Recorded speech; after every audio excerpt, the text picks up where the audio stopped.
श्रोतेहो, ग्राम परिसर आणि शेतशिवार या कार्यक्रमात आपण ऐकूयात सेंद्रिय शाश्वत फळबाग लागवड आणि पीक पद्धती या विषयावर अनिल बापूरावजी बोरकर, मुक्काम बिल्ली, पोस्ट सारखेड, तालुका धामणगाव रेल्वे, जिल्हा अमरावती यांची भैयालाल टेकाम यांनी घेतलेली मुलाखत. या कार्यक्रमाचे सादरकर्ते आहेत भैयालाल टेकाम. शेतकरी बंधूंनो नमस्कार. शेतकरी बंधूंनो, ग्राम परिसर आणि शेत शिवार या आपल्या कार्यक्रमात सर्वांचं स्वागत आहे. शेतकरी बंधूंनो, खरं तर आपल्या जिल्ह्यामध्ये बऱ्याच ठिकाणी आपला शेतकरी बांधव हंगामनिहाय पिकं घेत असतात, जी पारंपरिक प्रकारातील पिकं घेत असतात. अशाही प्रकारातील पिकांची लागवड करत असतात. आपल्यापैकी काही शेतकरी बांधव फळवर्गीय पिकांची लागवड करत असतात. आपल्यापैकी काही शेतकरी बांधव भाजीपाला वर्गीय पिकांची लागवड करत असतात. कंदवर्गीय भाजीपाला पिकांची लागवड करत असतात. फळवर्गीय भाजीपाला पिकांची लागवड करत असतात. अशा विविध प्रकारातील पीक पद्धतीचा शेतकरी बांधव पिकांची लागवड करत असतो. धामणगाव रेल्वे या तालुक्यातील मुक्काम भिल्ली, पोस्ट तासारखेड इथले प्रगतशील शेतकरी आज आपल्यासोबत आहेत. हे शेतकरी बांधव आहेत अनिल बापूरावजी बोरकर. अनिल बापूरावजी बोरकर यांच्या बाबतीत बोलायचं झालं तर SRT पद्धतीनं हे पिकाची लागवड करत असतात. आधुनिक तंत्राचा वापर करून SRT पद्धतीनं जी पारंपरिक प्रकारातील पिकं आहेत अशाही प्रकारातील पिकांची लागवड करत असतात. भाजीपाला प्रकारातील पिकांची लागवड करत असतात. फळवर्गीय पिकांची लागवड करत असतात. जी सेंद्रिय पद्धतीनं पिकं घेतली जात असतात अशाही प्रकारातील जी घरची जनावरं आहेत, या जनावरांच्या माध्यमातून जे गोळा होणारं शेणखत आहे, या शेणखतावर प्रक्रिया करून या शेणाचा उत्तम असा उपयोग करून सेंद्रिय शेती म्हणून आपल्या शेतामध्ये याचाही वापर करत असतात.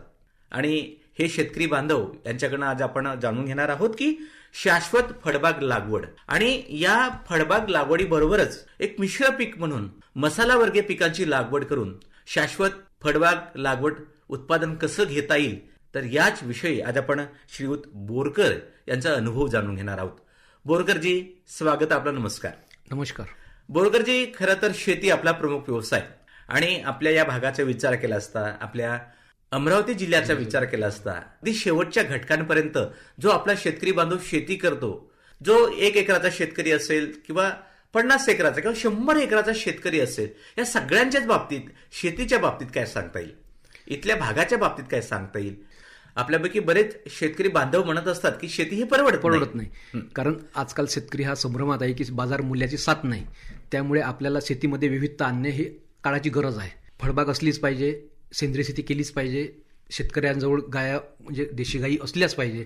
आणि जी आपली खर्चिक बाब आहे म्हणजे वाही आंतरमशागत, ती कशी कमी करता येईल, मग SRTच्या माध्यमातून जर आपण ओळलो, जसं लागवड तंत्र म्हणतात, म्हणजे लागवड तंत्रामध्ये जो बदल आहे तो काळानुरूप केला पाहिजे.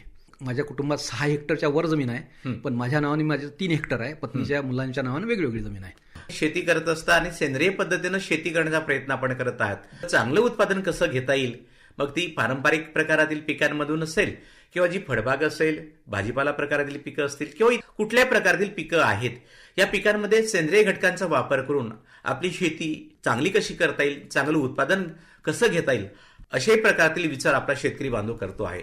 खरं तर आपण बोलताना अगदी सुरुवातीला म्हणालात की मी सेंद्रिय पद्धतीने शेती करतोय, घरी गायी आहेत, विविध प्रकारातील जनावरं आहेत, पोल्ट्री आहे आपल्याकडे, पोल्ट्री आहे, हे सगळ्यांची सांगड घालून आपण सेंद्रिय पद्धतीने शेती करण्याविषयी काय सांगता येईल?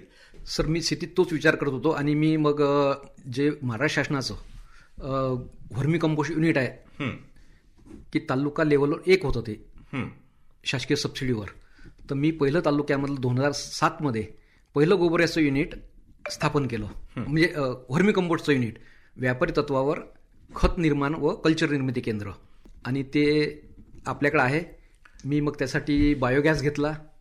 माझ्याकडे पशुधन असल्या कारण बायोगॅसही माझ्याकडे आहे. बऱ्याच ठिकाणी आपल्या शेतकरी बांधवांजवळ जनावरं असायची, 4-5 जनावरं असेल की तेव्हा मग आपण घरीच आपण गोबर गॅस ती योजना आपण आपल्यासाठी आणत असू. आणि खरं तर ही योजना आपल्यासाठी, आपल्या ग्रामीण भागासाठी उत्तम अशी योजना होती. सेंद्रिय शेतीसाठी कसा फायदा होतोय? ह्या संपूर्ण गोष्टी एकमेकाला पूरक आहे. मग शेती करतेवेळी मी 21 प्रकारचे माझ्याकडं गाईला आणि शेळींना लागणारं सेवरी आहे, दशेरी आहे, लसूण घास आहे, बशरीम आहे आणि नेपियर आहे, रेड नेपियर आहे. मी चाऱ्यामध्ये 37 गुंठे जागा क्षेत्र माझं त्यात हे केलं आणि 37 गुंठ्यामध्ये मी पूर्ण चारा लावलेला आहे. DHN6 आहे, रेड नेपियर आहे आणि त्या चाऱ्यातून बायोमास तो गाईला जातो, माझ्या शेळ्या खाते आणि त्यांची जी विष्ठा आहे ती माझ्या शेतामध्ये बायोगॅस किंवा ह्या निमित्तानं माझी कोंबड्या मी कशासाठी केल्या, कोंबड्या ह्या फक्त JCB सारख्या काम करण्यासाठी मी कोंबड्या पोसल्या. त्यात माझा मुक्त संचार गोठा आहे, 4-4.5 हजार स्क्वेअर फुटाचा गोठा आहे आणि त्याच्यामध्ये मी त्या मुक्त संचार म्हणजे गाईचं आपण हे करतो आणि त्यामध्ये कोंबड्याही सोडल्या आहे. म्हणजे बायोमास आपण आपला पूर्ण खतामध्ये रूपांतर करण्याची ही क्रिया जी पूरक आहे एकमेकाला. नक्कीच. आणि मला DAP, युरिया, माझी निर्भरताची रासायनिक खतावरती एकदम कमी झाली, म्हणजे माझा खर्च कमी झाला, इल्ड वाढलं. आणि याला जोडूनच आपण शेतीपूरक व्यवसाय म्हणून कुक्कुटपालन आपण हा व्यवसाय करत असता. ह्या सगळ्याची जोड म्हणून आपली ही शेती चांगली कशी फुलवता येईल, आपल्या जमिनीमधील जे कर्बाचं प्रमाण आहे हे प्रमाण कसं वाढवता येईल, आपली जमीन जिवंत कशी ठेवता येईल याचा प्रयत्न आपण करत कारण असता. उत्पन्न आणि सेंद्रिय कर्ब यांची सांगड बरोबर असली पाहिजे. कारण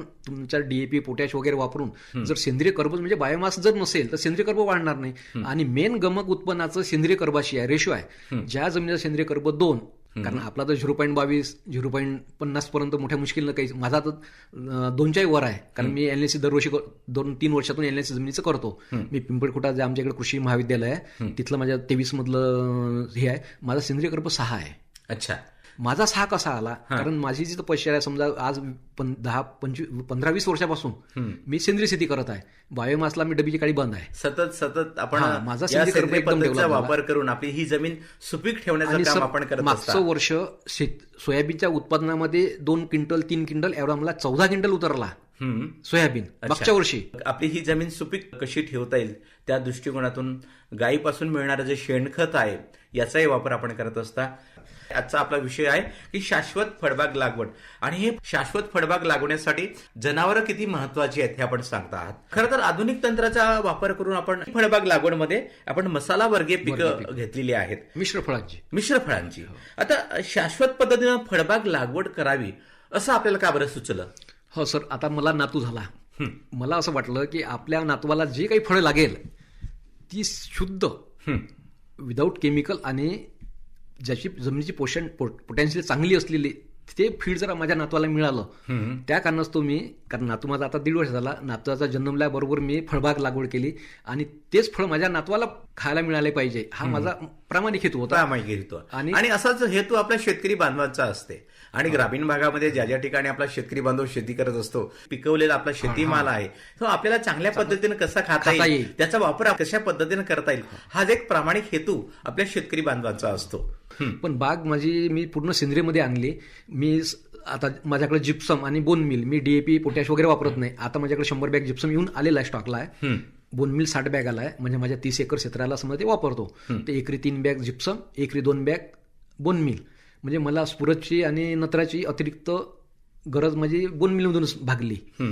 आणि माझं जे शेणखत आहे त्याच्यावर मी प्रक्रिया करून ते माझ्या शेतीत टाकतो. त्याचा रिझल्ट इतका जबरदस्त की माझ्या एका वर्षाच्या आत माझ्या पेरूला 4 टन माल लागला आणि त्याची स्वीटनेस, त्याची साईज, आणि 20 रुपये पर केजी व्यापारीनं शेतात येऊन माल नेला. आता पेरूमध्ये विविध प्रकार आहेत. आणि खरं तर पूर्वीचा काळ जर आपल्याला आठवला की बहाराच्या बाबतीत आपल्याला सांगण्याची काही गरज नाही, ठराविक बहार धरला जायचा, पण आता वर्षभर बहार धरला जातोय. तर आपण पेरूची जी लागवड केलेली आहे याच्यामध्ये महत्वाचं असते ती जात. कुठल्या प्रकारची जातीची निवड आपण केलीत? मी VN49 किंवा त्याला मराठी सरदार ची म्हणजे अशी व्हेरायटी आहे ती लावली नियमाप्रमाणे. आणि मग मी, कारण आपण क्षेत्र ते 1 हेक्टरच्या थोडंसं प्लस आहे, तर त्याच्यामध्ये मग बाकी आपण पिंक तैवानी आणले, रेड आहे, रेड डायमंड आहे, म्हणजे विविध प्रकारचे पेरूमधले जे विविध जाती आहेत त्या जातीची लागवड आपण केलेली आहे. तर असं सलग लागवड केली या पेरूची की पहिली ओढ सरदारची असेल, दुसरी ओढ तैवानची असेल किंवा पिंक असेल, अशा विभागून आपण या पेरूची लागवड केली? नाही सर, विभागला नाही. मी जेव्हा पहिला 49 लावला, कारण तो नॉर्ममध्ये होता, मग त्याच्यामध्ये मला तून आली, त्यामध्ये मग मी माझी विविध जाती टाकल्या. तर क्रॉस पॉलिनेशनसाठी ते चांगलं आहे, कारण दुसऱ्या फळामध्ये विविधता येऊ शकते. माझ्याकडे मधुमक्कीच्या 2 पेट्या आहे, तर तो म्हणजे मी म्हणजे पॉलिनेशन होण्यासाठी मी मधुमक्खी समजा परपरागीकरण परागीकरणासाठी मी फार महत्त्वाचं आहे. त्याच्यात मी समजा 2 पेट्या आणल्या आणि कार्यरत आहे आपल्याकडं. आणि एक सुदैव आहे सब, माझ्या दोन्ही शेतामध्ये आगेमोह आहे. अच्छा. परिसरात आगेमोह नाही कुठेच. हा. कारण त्याच्यावरून मला म्हणजे लक्षात येते की ह्या खरंच सेंद्रिय शेतकरी आहे. कारण माझा एक प्लॉट 36 एकराचा आहे. आता भावात विभाग नाही झाल्या, पण त्या क्षेत्राचं सगळं सेंद्रिय असल्याच्यानं पाणी वगैरे सगळी उपलब्ध आहे. तर आगेमोह माझ्या दोनही शेतामध्ये आगेमोह आहे. गावात अख्ख्या आगेमोह नाही. हे इंडिकेट करते की आपण खरंच इको फ्रेंडली शेती करतो. नक्कीच. आपल्याला 7.5 एकर शेती आहे, 3 हेक्टर शेती आहे आणि या 3 हेक्टरमध्ये साधारणतः एका हेक्टरमध्ये फळबाग लागवड केली. शाश्वत फळबाग लागवड करून चांगलं उत्पादन घेण्यासाठी अगदी सुरुवातीला आपण पेरूची लागवड केली आहे. किती बाय किती अंतरावर आपण या पेरूची लागवड केलेली आहे? मी सर 3 मीटर बाय 2 मीटर, उत्तर दक्षिण 2 मीटर आणि सूर्यप्रकाशा सनलाईटचा उपयोग करण्यासाठी पूर्व पश्चिम हे 6 मीटर म्हणजे 3 मीटर घेतलं. म्हणजे 10 फूट अंतर सूर्यप्रकाशाचा पुरेपूर उपयोग करण्यासाठी पूर्व पश्चिम अंतर वाढवलं आणि उत्तर दक्षिण हे अंतर कमी केलं. म्हणजे 2 मीटर बाय 6 मीटर म्हणजे मी लागवड केली. परत एकदा ग्राम परिसर आणि शेत शिवार या आपल्या कार्यक्रमात सर्वांचं स्वागत आहे. बोरकरजी, खरं तर आपण अगदी सुरुवातीला बोलत होतो की आपण पेरूची लागवड केलेली आहे आणि पेरूची लागवड करत असताना विविध प्रकारातील जातीची निवड केलेली आहे आणि अंतर किती ठेवणं गरजेचं आहे हे पण आपण सांगितलं. फक्त पेरूचीच लागवड केलेली आहे की इतरही काही फळबाग त्याच्यामध्ये बसवलेले आहेत? सर, पेरू हे माझं मुख्य पीक, पण त्याच्यामध्ये गॅप फिलिंगमध्ये मी विविध प्रकारचे मसाल्याची पिकं आणि कोरडवाहू जे फळबाग येते म्हणजे आवळा, चिंच, बोर, फणस, जांभूळ 2 प्रकारच्या लावल्या. ट्रान्सपरंट जांभूळ आहे आणि बारडोली. अच्छा. जसं फणसामधले 2 प्रकार लावले. माझ्या एका वर्षाच्या फणसाला फणसही लागले. चिंच आहे प्रतिष्ठान म्हणजे औरंगाबाद म्हणजे परभणी कृषी विद्यापीठ म्हणजे विकसित केलेली जी चिंच आहे प्रतिष्ठान या नावाची, तिचे पण झाडं लावले. साधारणतः या 1 हेक्टरमध्ये पेरूची लागवड केलेली आहे आणि काही ठिकाणी बोर असेल, चिंच असेल, आंबा असेल, सफरचंद असेल, अशा विविध प्रकारातील पिकांची लागवड आपण केलेली आहे. या सर्वच प्रकारातील झाडं किती आहेत आणि कशा पद्धतीने आपण बसवलं आहात? 1666 झाडं सर मी पेरूचे लावले आणि माझं ते क्षेत्र 2 हेक्टर सदुजाचं होतं. 2 हेक्टर तो सलग प्लॉट आहे माझा, 2 हेक्टर सदुजाचा. तर त्याच्यामधले मग मी थोडा भाग वाढवला आणि हे जे विविध फळं आणले हे त्यातच मी शिफ्ट केले. म्हणजे 400-450 झाडं आपण इतर लावले. क्षेत्र वाढवलं थोडं, पण नाव समजा आपण 1 हेक्टरमध्ये पेरू घेतला. अच्छा. त्याच्यातली गॅप फिलिंग आणि उर्वरित बाकी जे फळं लावले यासाठी थोडं क्षेत्र वाढवलं. तर हे सगळं आपण कसं बसलो सांगा ना टप्प्याटप्प्यानं. 10 बाय 10 अंतरावर आपण पेरू लावला, मग मधल्या रिकाम्या जागेमध्ये आपण तुरीची लागवड केली आणि त्याच्या बाजूला जे विविध प्रकारातील पिकं आहेत ही पिकं कशी बसवलीत आपण? म्हणजे मुख्य पीक आपलं जांब होतं. जांबाला पेरू होतं. पेरूला लागून आपण 1 फुटावर सोयाबीनचं 1 तास घेतलं. कुठे आपण उडीद घेतला. शासनाकडून मला उडदाची 1 बॅग भेटली 8 किलोची. 8 किलो मी उडीद डोबला आणि कुठे सोयाबीन घेतलं. आणि पेरूच्या मध्यभागी आपण मिरची घेतली. तर आपण मिरची, पेरू, सोयाबीन, उडीद आणि तूर असं मिळून तूर आपल्याला 26 क्विंटल झाली. उडीद आपल्याला 1 क्विंटल झाला, कारण अति पाणी होतं, उडीद काही जास्त झाला नाही. आणि 12 क्विंटल आपल्याला सोयाबीन झाली आणि मिरची जवळपास 5 क्विंटल मिरची झाली. अच्छा. आणि त्यामध्ये कांदा लावला.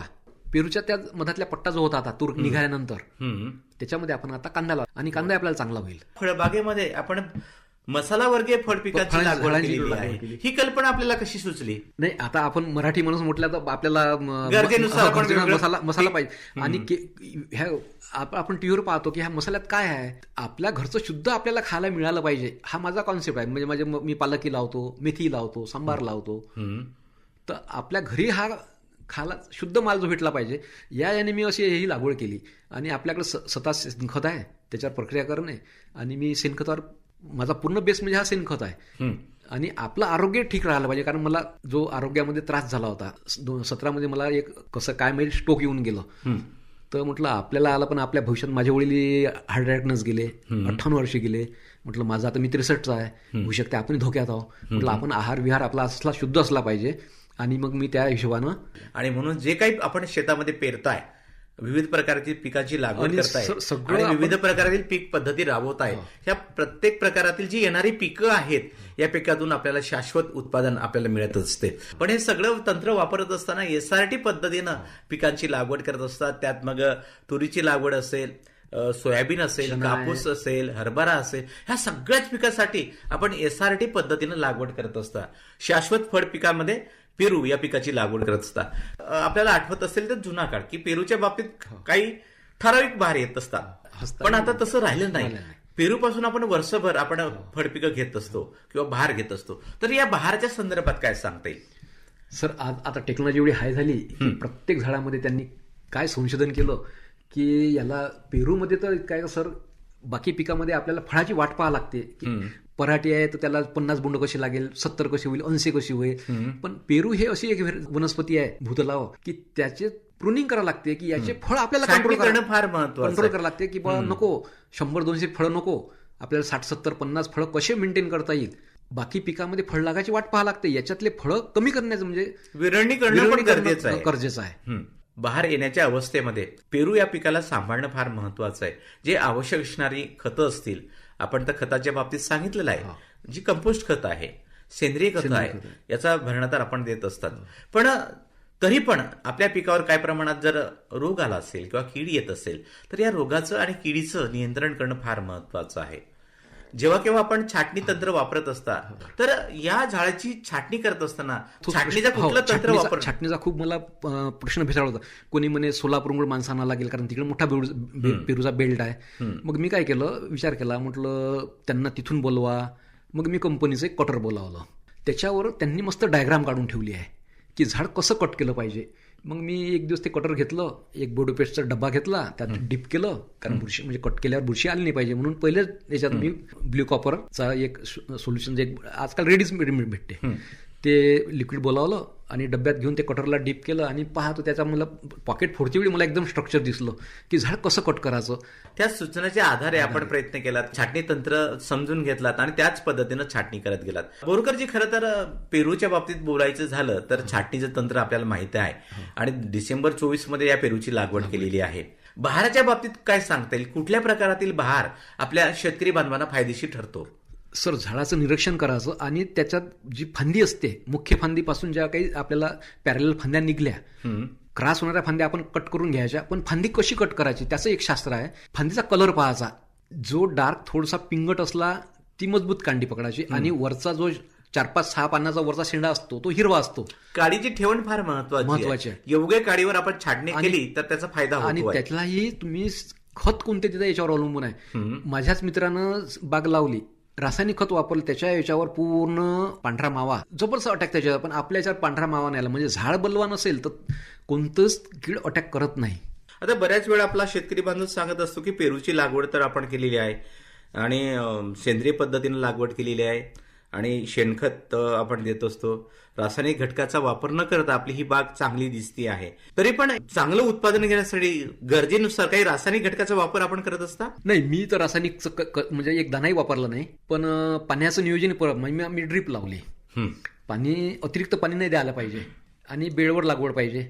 कारण पेरूमध्ये सगळ्यात मोठा शत्रू आहे निमॅटोड्स, आणि निमॅटोड्स आल्यावर झाड तुमचं कोलॅप्स होऊ शकते. आणि सूत्रकृमीच्या नियंत्रणासाठी आपण उन्हाळ्यामध्ये जमिनीची नांगरणी वखरणी जर आपण केली तर सूत्रकृमीसाठी आपण नक्कीच त्याचा नायनाट करता येईल. निमॅटोड्स आणि मिलीबगचा अटॅक हा जर तुम्ही अतिरिक्त नत्र जर वापरलं, माझ्या मित्रांना नत्र रासायनिक दिलं त्याच्यावर मिलीबगचा अटॅक झाला एकाच गावात. एकाच दिवशी लागवड केली आहे मी, त्याच्या याच्यावर मिलीबग होता, माझ्यावर मिलीबग पाहिलाच नाही मी. की मला ह्या हंगामात म्हणजे जुलै ते ऑगस्टमध्ये जवळपास 10 लाख फळाचं माझं टार्गेट आहे. की या पेरूच्या फळबागेतनं शाश्वत उत्पादन नक्कीच मिळेल. प्रामाणिकपणानं आपण शेती करत आहात आणि या पेरू या फळपिकातून चांगलं उत्पादन कसं घेता येईल याचं तंतोतंत गणितही मांडलेलं आहे. बहार येण्याची अवस्था, कळी लागण्याची अवस्था आणि फळं लागण्याची अवस्था, कळीपासून फळात रूपांतर, या तिन्ही अवस्था फार महत्वाच्या आहेत. आपला अनुभव काय? सेंद्रिय पद्धतीने शेती करताय, रासायनिक घटकाचा अजिबात आपण वापर करत नाही. मी 2-4 बायोचे प्रोडक्ट वापरतो. म्हणजे माझ्याकडं एक कंपनी आहे, म्हणजे प्रायव्हेट खाजगी कंपनी आहे, त्यांनी एक रक्षक नावाचं बुरशीनाशक काढलं आहे आणि कीड नियंत्रक आहे. ती 21 दिवसा बॅकअप आहे. मी रासायनिकच्या ठिकाणी म्हणजे सेंद्रिय पद्धतीचे आपल्या आजूबाजूला जे शेतकरी बांधव शेती करतायत, मग त्यांची फळबाग असेल, पारंपरिक पिकं असतील, त्यांच्या तुलनेमध्ये आपलं पीक तर सरस सरस आहे. नक्कीच असणार हा, आहे. प्रश्नच नाही. उत्पादनाच्या बाबतीत चांगलं उत्पन्नाच्या असणार बाबतीत आहे. नाही, म्हणजे टापूत उत्पादन आपलं म्हणजे नाही. मला आता 200 क्विंटल चना झाला. 200 क्विंटल चना मी हरभरा झाला. हा, हरभरा आता ह्या 25-26 ला विकला. 165 क्विंटल आपल्याला सोयाबीन झालं. नाहीतर ह्या पिढ्या म्हणजे सोयाबीनला सगळे लोक 2 क्विंटल 3 क्विंटलच्या वर नाही गेले, पण मी 165 क्विंटलवर पोहोचलो. काही फळबाग पिकाच्या व्यतिरिक्त आपण जी हा. पारंपरिक पिकं हा, आहेत ते तर- याही पिकातून चांगलं उत्पादन घेण्याचा मका मी प्रयत्न आपण करत मका असतो. 50 क्विंटल घेतला. कंस मी ते खाण्याचं म्हणजे आपला काही मधुकान किंवा शुटकार नव्हता. आपल्या हरतालिकेपासून तर गणपती दुर्गादेवीपर्यंत पूजेसाठी खूप मोठ्या प्रमाणात 5 रुपयानं 7 रुपयानं कणीस विकलं. म्हणजे विविध प्रकारातील पीक पद्धती बसून आपण आपल्या पिकाचं नियोजन पिकातून, तसंच करावं लागते. आपल्या शेतीतून चांगल्यात चांगलं उत्पादन कसं घेता येईल आपला मानस असतं. त्याचं नियोजन आपण करत असता तेव्हा आपण नक्कीच घेऊयात. चांगल्या गुणवत्तेचं फळ, त्याचा साईज, आकार आणि चव या संदर्भात काय सांगता येईल? सर, याच्यासाठी आपल्याला बायो प्रोडक्ट म्हणजे जे आपल्या शेणखत आहे त्याचा पुरेपूर वापर केला पाहिजे. सूक्ष्म मूलद्रव्य आहे, जसं झिंक आहे, फेरस आहे, मॅग्नेशियम आहे, याचा संतुलित वापर केला पाहिजे तो शेणखताद्वारे. मी काय करतो, शेणाचे असे डेपो लावतो. झिंक याच्यात टाकलं तर फेरस दुसऱ्यात टाकतो. तिसऱ्यामध्ये मी मॅग्नेशियम वापरतो. आणि देतेवेळी क्विक एकात एक केलं, बाय बॅग भरला आणि बायाच्या हाताने आपण पूर्ण मॅन्युअल हे खत पेरूला वापरतो. त्याच्यानं त्याचं संपूर्ण अन्नद्रव्य हे ह्या शेणखतातूनच मिळालं पाहिजे. आणि जर आपण केमिकल वापरलं नाही तर आपली बाग एक नंबरच येणार. त्यातली स्वीटनेस, माझं फळ जे आहे ना त्यातली पिंक जो कलर आणि त्याची चकाकी, त्याची साईज पाहून 500 ग्रॅम पर्यंत मी पेरू घेतला. अच्छा, म्हणजे अर्धा किलोपर्यंत आपण पेरू घेतलेला आहे. फोटोग्राफ्स आहे आपल्याकडं. म्हणजे नातवानं माझ्या पेरू पकडलेला हातात, तो त्याच्या हातात पकडून खाली पडून राहिला. म्हणजे शासनाची साथ घेतली. शेतकऱ्यांनी शासनाची मदत घेतलीच पाहिजे. आणि त्याच्यामध्ये जर तुम्ही सेंद्रिय सिस्टीमचा जर उपयोग केला तर आपल्याला शाश्वत उत्पन्न होतेच आणि विक्री तर होतेच. माझा कांदा तर आतापासून बुकिंग आहे. माझा गव्हाचं सांगितलं, माझा गहू 2600 रुपये किलोनं म्हणजे क्विंटलनं 100 क्विंटल घरून गेला. मी मार्केटला नाही पाठवला, कारण लोकांना माहिती होतं का यांचा सगळा सेंद्रिय गहू आहे. ग्राम परिसर आणि शेत शिवार या कार्यक्रमात शाश्वत फळबाग लागवड आणि विविध प्रकारातील पिकांची लागवड करत असताना, पारंपरिक प्रकारातील पिकांची लागवड करत असताना प्रत्येक हंगामात SRT पद्धतीनं लागवड कशी करता येईल, मग तुरीच्या बाबतीत असेल, गहू या पिकाच्या बाबतीत असेल, हरभरा या पिकाच्या बाबतीत असेल किंवा सोयाबीन या पिकाच्या बाबतीत असेल, या सर्वच जी पारंपरिक प्रकारातील हंगामनिहाय पिकं आहेत या पिकाच्या लागवडीसाठी SRT पद्धत ही किती आपल्या शेतकरी बांधवांसाठी फायदेशीर आहे. पीक पद्धतीत बदल करत असताना फळबागेसाठी लागवड पद्धत वापरून एका हेक्टरमध्ये 1666 झाडं आपण बसवलीत आणि त्याला लागूनच विविध प्रकारातील जी मिश्र फळपिकं आहेत, त्यात मग मसालावर्गीय पिकं आहेत, बोर आहे, आंबा आहे, चिंच आहे, सफरचंद आहे, अशा विविध प्रकारातील फळपिकं बसवल्यानं आपल्याला कसा फायदा होतो आहे हे आपण सांगितलं. आपली ही मुलाखत इतरही शेतकरी बांधव ऐकत असतील तरी पण या फळपिकाच्या बाबतीत, इतरही पिकाच्या बाबतीत जाता जाता काय सांगाल? आणि आपल्याशी काही बोलायचं असेल, काही संवाद साधायचा असेल तर स्वतःचा दूरध्वनी क्रमांक. माझा दूरध्वनी क्रमांक आहे 7038203444. आणि मी जे फळबागाकडे वळलो, कारण आज आपल्याला इम्युनिटी युक्त अन्न मिळालं पाहिजे आणि सगळे आता समाज हा हेल्थ कॉन्शियस आहे, तर मग फळबाग ही हेल्दीच असली पाहिजे. या कारणास्तव मी सेंद्रिय शेतीकडे वळलो आणि फळबागाची मी निवड केली आणि मिश्र पिकाची फळाची, की समाजामध्ये चांगल्या क्वालिटीचं न्यूट्रिएंटयुक्त फळ उपलब्ध झालं पाहिजे, हाच माझा संकल्प होता. अनिल बोरकरजी, आपण प्रगतशील शेतकरी आहात आणि आपल्या या अनुभवाचा, आपल्या या पीक पद्धतीचा, आपण जी विविध प्रकारातील फळपिकांची लागवड करत असता, सेंद्रिय पद्धतीनं फळपिकाची लागवड करत असता, आपण विविध प्रकारातील शेतीपूरक व्यवसाय, दुग्ध व्यवसाय आहे, गायी आहेत, म्हशी आहेत, शेळीपालन आहे, कुक्कुटपालन आहे, या सर्वच प्रकारातील शेतीपूरक व्यवसायाचा शेतीमध्ये फायदा होतोच होतो. पण शेणखत म्हणा, कंपोस्ट खत म्हणा आणि सेंद्रिय शेती करण्यासाठी या सगळ्याच घटकाचा कसा फायदा होतो आहे हे आपण आपल्या शेतकरी बांधवांना आपण आलात. धन्यवाद. नमस्कार. धन्यवाद. श्रोतेहो, आत्ताच आपण ग्राम परिसर आणि शेतशिवार या कार्यक्रमात सेंद्रिय शाश्वत फळबाग लागवड आणि पीक पद्धती या विषयावर अनिल बापूरावजी बोरकर, मुक्काम भिल्ली, पोस्ट सारखेड, तालुका धामणगाव रेल्वे, जिल्हा अमरावती यांच्याशी भैयालाल टेकाम यांनी केलेली बातचीत ऐकलीत. या कार्यक्रमाला तांत्रिक सहाय्य सुनील किनीकर यांचं, तर या कार्यक्रमाचे सादरकर्ते होते भैयालाल टेकाम.